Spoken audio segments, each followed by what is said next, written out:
Dear 8th class students, Assalamu alaikum. Our subject is social science. Today we are going to discuss about the particular topic, power resources. You know, as previous, we have discussed about conservation of minerals, how we conserve them, but unfortunately you cannot get this because of this error in this network. To then we are going to discuss today power resources or power energy. For power energy, you know, power resources, power energy. What is power? We know electricity. Familiarly, we know about this electricity. You know, electricity is a great component which plays a vital role in our day-to-day life. When we go in bathroom, we switch on our geyser there. The electricity is present there to make possible our warm water, and we go to iron our clothes, wash our clothes, we iron our clothes, we blend our things, we get cool air by fan. The electricity is present there. Electricity serve us there. तो आप ये एक अंदाजा लगाइए, अपने घर में आप देखिए कि कितनी कितनी चीजें हैं. हमारा आज का फोन आप देखते हैं, हमारे विलेज लाइफ जो है, विलेज लाइफ तो different than this towns and cities. Towns में ज्यादा तो इसका चर्चा रहता है, इसकी नीड रहती है, तो कंफर्टेबल लाइफ होती है वहां बिकॉज ऑफ दिस इलेक्ट्रिसिटी.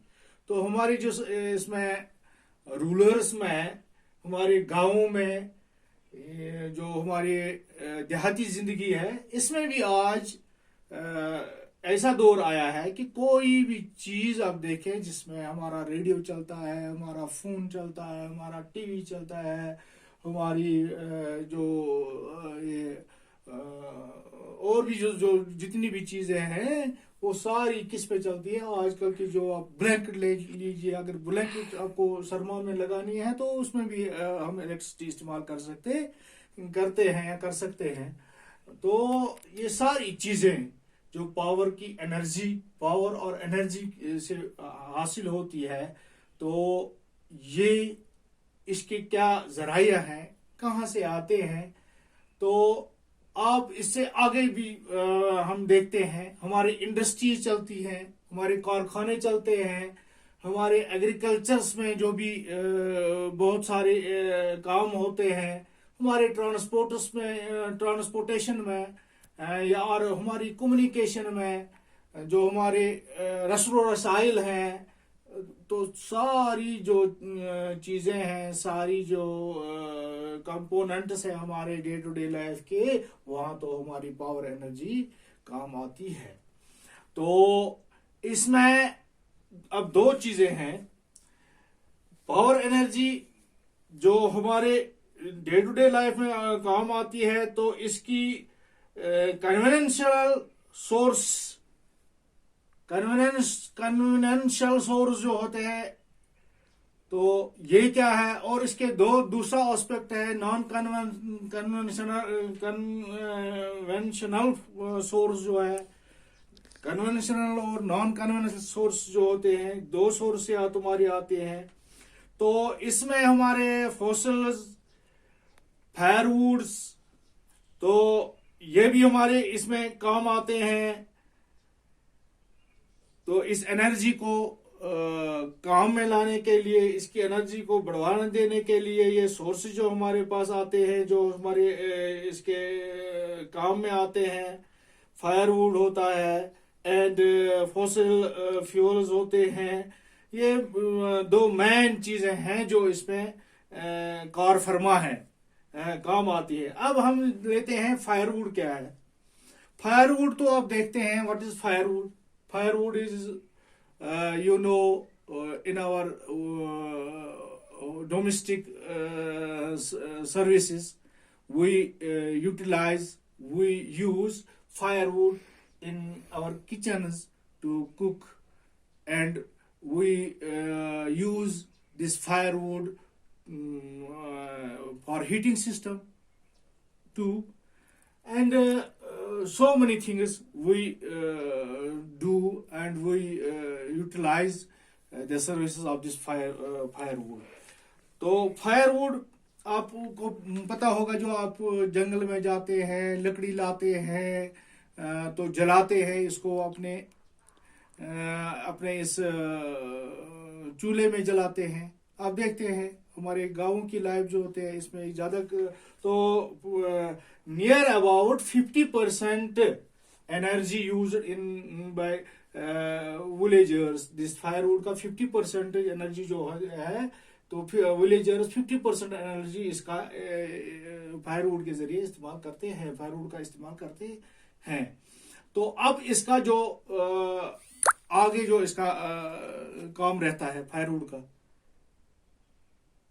का जो आगे काम होता है, तो ये फायरवुड जो होता है, इट विल बी ब्रीड, तो ये दब जाता है कभी, और ये दबने से पहले जो इसके डिकेट्स, बहुत सारे सेंचुरीज डिकेट्स इसके लगते हैं, बहुत सारा टाइम लगता है, सो बहुत सारा जमाना लगता है इसके जमीन के अंदर दबने में, दफन होके भी फिर ये इसमें एक दूसरी प्रोसेस बन जाती है। और दूसरा जो है फॉसिल फ्यूल्स, जो जमीन में टिन्नी और जो माइन्यूट प्लांट्स होते हैं, जो हमारे एनिमल्स होते हैं, जो मरने के बाद इनकी हड्डियां या इनका जो स्ट्रक्चर जो होता है जमीन के अंदर ब्रीड होता है, दफन होता है, दब जाता है। और इससे भी एक अंदर में जमीन के अंदर एक प्रोसेस हो जाती है, इसकी एक प्रोसीजर होता है, जो नेचुरल प्रोसीजर इसका बन जाता है। तो इसके जरिए से, इन दो के जरिए से बहुत सारे टाइम के बाद, तो ये इसको क्या होता है, plants and animals which were breed under the earth for millions of years got conserved by the heat and pressure. तो हीट एंड प्रेशर के साथ अंदर जो जमीन का जो प्रेशर होता है, इसका बुखार जो होता है, इसकी जो अंदर जो प्रेशर होती है जमीन की, तो इससे ये दो चीजें हैं, ये जो हमारे एनिमल्स हैं, माइनर प्लांट्स होते हैं, और फायरवुड जो होता है जमीन के अंदर दबने से इसमें एक प्रोसेस बन जाती है बहुत सालों के बाद। तो इसमें एक प्रोसेस वहां बन जाती है, प्रेशर वहां बन जाता है, एक गैस वहां बन जाता है। तो इसमें कोल, पेट्रोलियम एंड नेचुरल गैस और the main source of the conventional energy. तो ये कन्वेंशनल एनर्जी होती है, ये किससे मैं समझाता हूं आपको। ये कन्वेंशनल जो एनर्जी होती है, जो हमने देखा है कि दो किस्म की एनर्जी है, कन्वेंशनल एंड नॉन कन्वेंशनल। तो इसमें जो कन्वेंशनल है, तो ये फायरवुड के जरिए, फॉसिल फ्यूल के जरिए, और जो ब्रीड होते हैं, मदफन होते हैं जमीन के अंदर, जो चीजें दब जाती हैं, तो ये इससे वजूद में आती है। The resource of these minerals and limited the rate of at which the growing world population is consuming them in for great than the rate of their formation. तो ये जो हमारी इस्तेमाल में हम इसको करते हैं, बहुत कम इस्तेमाल में करते हैं, तो इसके दब जाने से, तो इसके अंदर रहने से एक प्रेशर जमीन में होता है, एक मवाद जमीन में पैदा हो जाता है जो हमारे बाद में हमारे काम में आता है। तो इसमें एक दूसरी प्रोसेस हो जाती है, वो कोल की प्रोसेस होती है। This is the most evidently found fossil fuels. तो ये कोल जो होता है ये इसी की बिना पे वजूद में आ जाती है। तो इसके साथ आगे मैं आपको ये कोल जो होता है, ये कोल कैसे वजूद में आता है और उसकी क्या इफादत है, तो इसके बाद हम और पूछते हैं इसी पावर रिसोर्सेज पे। इसमें कोल की क्या फंक्शन होती है, फॉसिल फ्यूल की क्या फंक्शन होती है, तो इसके बाद ये इलेक्ट्रिसिटी पे कैसे आएगी, तो ये हमारी इलेक्ट्रिसिटी कैसे वजूद में आएगी। तो नेक्स्ट क्लास में हम इसमें आपको शेयर करेंगे।